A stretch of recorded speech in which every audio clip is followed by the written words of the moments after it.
ৰাংচুৰ কয়লা খনিত আজি পঞ্চম দিনৰ বাবে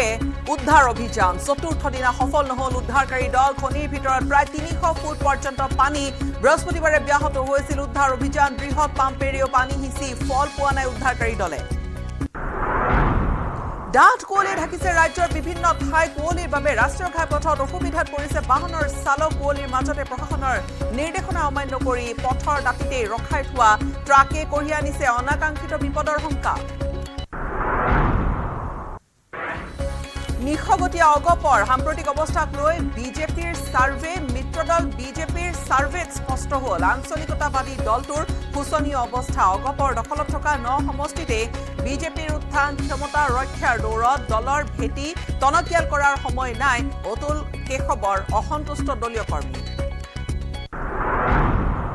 দুৰ্ঘটনাত ভুক্তভোগীৰ বাবে আৰম্ভ কেছলেছ চিকিৎসা সেৱা চৰকাৰে ব্যয় কৰিব সৰ্বাধিক ১,৫০,০০০ টকা হিট এণ্ড ৰানৰ ঘটনাৰ বাবেও পৰিয়ালক চৰকাৰে দিব ২ লাখ টকাৰ সাহায্য কেছলেছ সেৱা মুকলি কেন্দ্ৰীয় পথ পৰিবহণ মন্ত্ৰী নীতিন গাডকাৰী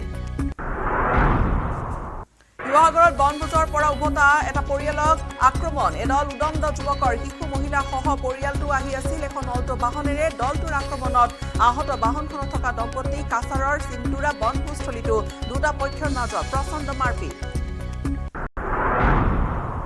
নিয়ন্ত্ৰণৰ বাহিৰত আমেৰিকাৰ লছ এঞ্জেলছৰ চহৰত হোৱা ভয়ংকৰ বনজুই গ্ৰাসত বিশ্ববিখ্যাত হলিউড হিলছ জুইৰ ফলত ৫জন লোকৰ মৃত্যু নিৰাপদ স্থানলৈ ১.৫ লক্ষাধিক লোকক স্থানান্তৰ সহস্ৰাধিক ঘৰ ব্যৱসায়িক প্ৰতিষ্ঠান